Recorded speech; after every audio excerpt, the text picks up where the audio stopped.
bien, damos la bienvenida en el estudio de los desayunos de 24 horas al jurista Enrique Herrería. Bueno, no sé ni por dónde empezar. Quisiera que usted me dé un comentario general para poder arrancar de allí, de todo lo que estamos escuchando. ¿Qué sensación le da?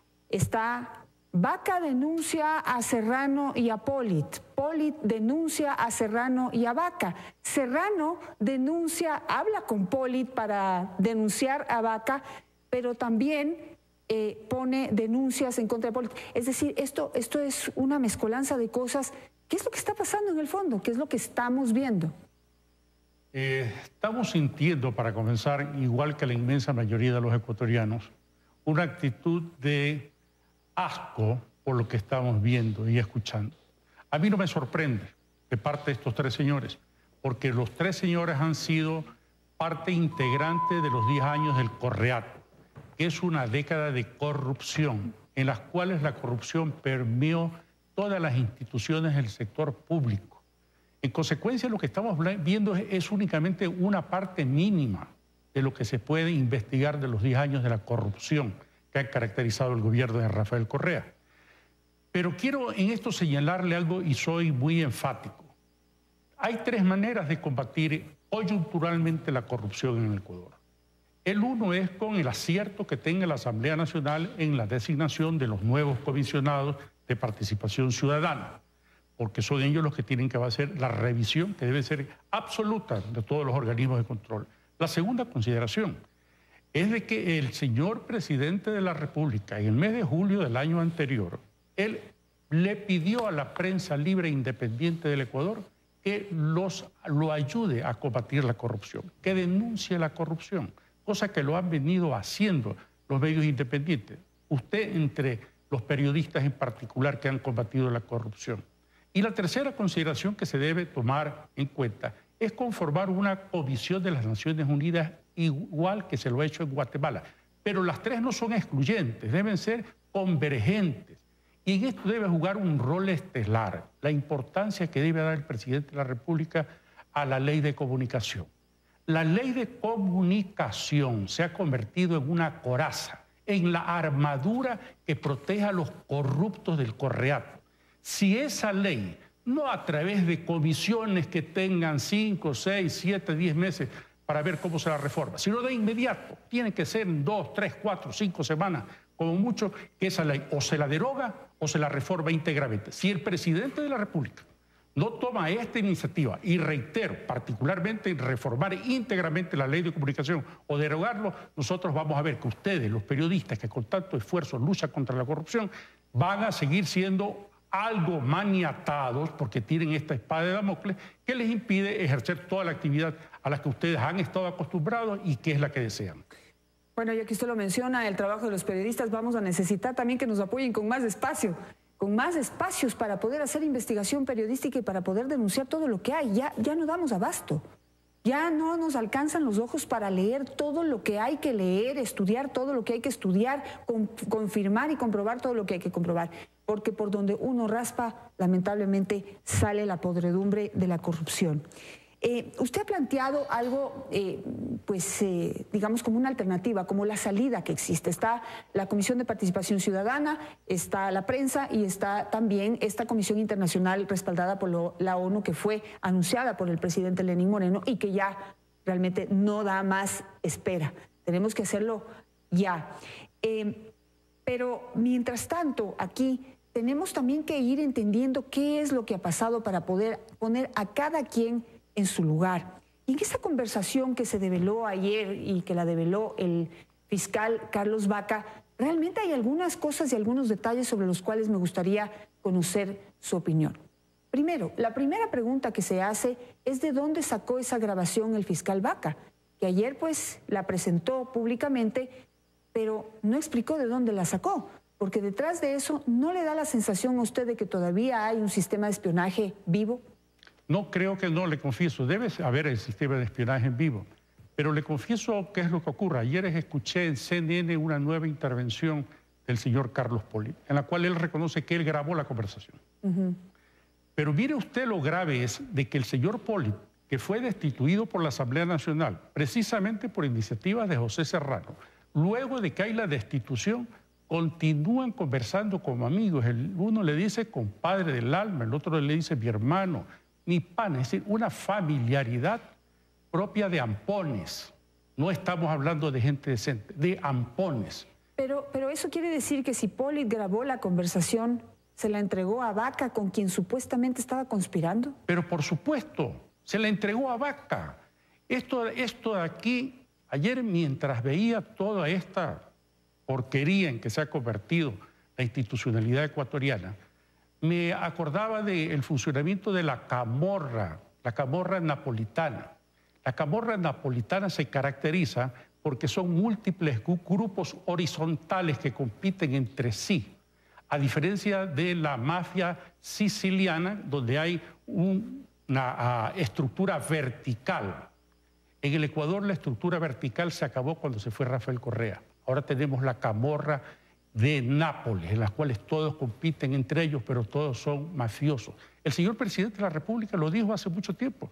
Los 10 años del correato fue un correato de mafiosos, y además se refirió en términos muy graves a lo que significó la llamada Revolución Ciudadana. Por lo tanto, está en manos del señor presidente de la República combatir la corrupción. Señor presidente de la República, si es que se va únicamente por la vía acertada de llamar a una comisión de las Naciones Unidas, pero que demorará mucho tiempo, Janet, esa comisión de las Naciones Unidas en Guatemala, para que empiece a rendir frutos, demoró algunos años. Y el Ecuador no puede permitirse perder tiempo. Tiene que ser necesariamente derogada o rectificada profundamente la Ley Orgánica de Comunicación para que sean ustedes lo que siempre han hecho en el Ecuador. La prensa independiente con sus unidades de investigación, y usted ha encabezado unidades de investigación en la televisión ecuatoriana y ha puesto en manifiesto, no en este gobierno, sino en anteriores también, los casos de corrupción. Por lo tanto, tienen que a ustedes darle las armas, y la única arma que va a ser eficiente para combatir la corrupción decididamente de parte de la sociedad civil, y esos son ustedes los comunicadores sociales, es la derogatoria de la ley. Y la principal herramienta que nos da la ley de comunicación o la posibilidad de actuar en libertad es la posibilidad de hacer preguntas. Y de lo que sucedió surgen muchísimas preguntas. Ya evacuamos una. La siguiente pregunta es: ¿cómo y de dónde saca Serrano, el presidente de la Asamblea, José Serrano, el informe original que el contralor Celi dijo que era forjado, en donde hay un examen especial de la Contraloría General del Estado sobre los gastos reservados y sobre el informe final que presentó la Comisión Especial de Investigación del 30S? Ese informe supuestamente era forjado, no existía. Resulta que apareció, pero aparece en manos de Serrano, quien ahora lo entrega a la propia Fiscalía. Es decir, es una locura lo que está ocurriendo, pero ¿qué opina usted? ¿Qué pasó ahí? Que Serrano es un inmoral. Esa es la única calificación que se le puede dar. Pero además que es un inmoral, no cumple con sus obligaciones. La Constitución ecuatoriana anterior y la vigente de Montecristi, el Código Penal anterior y el Código Orgánico Integral Penal actual establecen como un deber de los servidores públicos denunciar los casos de corrupción que conocen. Si José Serrano conocía que el fiscal había llegado a dedo al ejercicio del cargo, es decir, que hubo trampa en la designación que armó el Consejo de Participación, que ya se va o que ya se fue. Si él conocía de eso, debió haberlo denunciado ante el Ministerio Fiscal para que se vayan a la cárcel los miembros del Consejo de Participación que se prestaron a este sainete para designar a dedo al candidato de Rafael Correa. Si el señor José Serrano conocía que en el 30 de septiembre se forjaron pruebas para encarcelar a inocentes y salvar la responsabilidad que tuvo por los muertos que existieron ese día de Rafael Correa, también sigue siendo un inmoral porque tenía la obligación, no solamente moral, tenía la obligación legal y constitucional de denunciar estos casos. Y ahora salen entre ellos, una vez que se pelean los compadres, se empiezan a sacar los cueros al sol. Esto de aquí es increíble y yo realmente no entiendo cómo todavía el Ecuador no reacciona en toda su magnitud. Y, por ejemplo, le pido algo. En la Asamblea Nacional hay gente de Alianza País y hay gente nueva de Alianza País. Hay mujeres y hombres jóvenes de Alianza País. Ellos deberían tener la responsabilidad de empezar a limpiarse de la responsabilidad de ser miembros de ese partido en el cual ha existido una verdadera mafia. Y esa gente tiene que hacer, entre otras cosas, presentar ya, por lo menos, sino el proyecto de ley de derogatoria a la Ley Orgánica de Comunicación, deberían presentar una reforma profunda. Y le voy a mencionar nombres que a lo mejor hago mal, porque son algunos, pero le puedo mencionar a la señora Elizabeth Cabeza, que ella da demostraciones de ser una mujer decente. A este joven, también asambleísta, Mendoza, a una señora Arrey. Ahí hay asambleístas de Alianza País que deben tener un compromiso frente al Ecuador para quitarle a los corruptos la coraza, el blindaje que significa la Ley Orgánica de Comunicación. Hay otra pregunta que hay que hacer y que deriva de lo que dijo ayer José Serrano en su rueda de prensa y luego antes de entrar a la Fiscalía General del Estado. Y es que aquí existe, primero, un fiscal a quien calificó de miserable por no respetar los acuerdos. ¿A qué acuerdo se refiere? ¿De qué hablaron? ¿Cuándo hablaron? ¿Y qué fue lo que acordaron? Y segundo, dice que él y sus hermanos manejan un sistema del control del sistema electoral, con lo cual está develando que sí hacían trampa en los procesos electorales. ¿O estoy yendo por el lado que no es? Dice, no cumple compromisos, no cumple los acuerdos. No sabemos ya a quién responde. Es decir, el funcionario que es el titular de la acción penal en el Ecuador, ellos han estado acostumbrados a que responda a los intereses. ¿A qué intereses? Respondían a los intereses del Correato, en el cual el señor José Serrano era uno de los más conspicuos participantes. El señor José Serrano era el ejecutor de todas las perversidades que se le ocurría a Rafael Correa. Él conocía todo este tinglado de corrupción. Si él también conocía que el ministro fiscal y sus hermanos han construido un poder corrupto, tendría la obligación también de denunciarlo públicamente, de acusarlo al ministro fiscal general, y no lo hace sino únicamente cuando el ministro fiscal empieza a enderezar investigaciones en contra del propio presidente de la Asamblea Nacional. Pero mire lo grave, el presidente de la Asamblea Nacional, que representa el primer poder del Estado, que tiene entre su obligación principal la de fiscalizar los actos del poder público, y el ministro fiscal, que es el que tiene que denunciar, investigar y pedir sanción para los casos de corrupción, los dos están entrabados en una disputa para ver cuál es más corrupto. Esto es increíble. El Contralor, que es el juez de cuentas de una nación, que debe ser la conciencia moral de ese país, estamos viendo su comportamiento de barrio bajo del señor Contralor Pollitt. Esta es la gente que nos ha gobernado 10 años. No podemos soportar más los ecuatorianos. Si el señor presidente de la República no toma la decisión de colaborar decididamente, no a través de declaraciones semánticas, sino decididamente en la lucha contra la corrupción, prestándole a ustedes, los comunicadores sociales, todo el apoyo que es imprescindible, él se convertiría en cómplice de este estado de putrefacción al que ha llegado el Ecuador. Hay otra cosa que hay que develar. ¿Quién es la amiga a la que le entregaron los documentos, digamos, el informe sobre el tema del 30S y otros 2 informes más que supuestamente había hecho Contraloría y que también están desaparecidos? Se ha planteado que esa amiga podría ser la fiscal subrogante. Eso también sería grave. Pero quisiera pasar al tema de fondo, señor Herrería, y es el tema de las víctimas del 30S. ¿En qué momento les vamos a preguntar cómo están, qué piensan de todo esto y qué alternativas les dan? Hay personas presas que son inocentes y hay muertos aquí sobre los que nadie ha querido responder y sobre lo que los que se están matando ahorita tienen que dar la cara. ¿Qué hicieron y cómo terminaron todas estas personas en la cárcel? ¿Y qué es lo que se va a hacer de aquí en adelante? Mire el cinismo que tiene José Serrano. Ayer propone que se conforme una comisión de la Asamblea Nacional para investigar el 30 de septiembre. Usted sabe que las comisiones que se conforman, todo tipo de comisiones en el Ecuador, es únicamente para desvanecer responsabilidades. Lo que hay que hacer es aplaudir lo que hizo Clever Jiménez. Clever Jiménez, ese ciudadano ejemplar que tiene el Ecuador, él fue ante la Corte Penal Internacional de La Haya y presentó la denuncia por crimen de lesa humanidad contra Rafael Correa y todos los presuntos responsables. Eso ya está en manos de la Corte Penal Internacional. Lo que tiene que haber es la colaboración del Estado ecuatoriano para brindarle a la Corte Penal Internacional todos los indicios que sean necesarios en el propósito de establecer responsabilidades.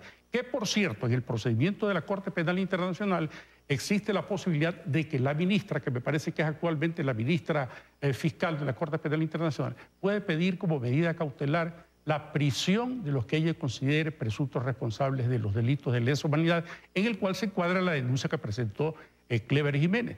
Por lo tanto, la propuesta que hace el señor presidente de la Asamblea Nacional ayer para decir vamos a conformar una comisión para investigar ya es a destiempo. Ya lo que tiene que hacer el Estado ecuatoriano es colaborar con la Corte Penal de La Haya. ¿Serrano debería ser un paso a un lado?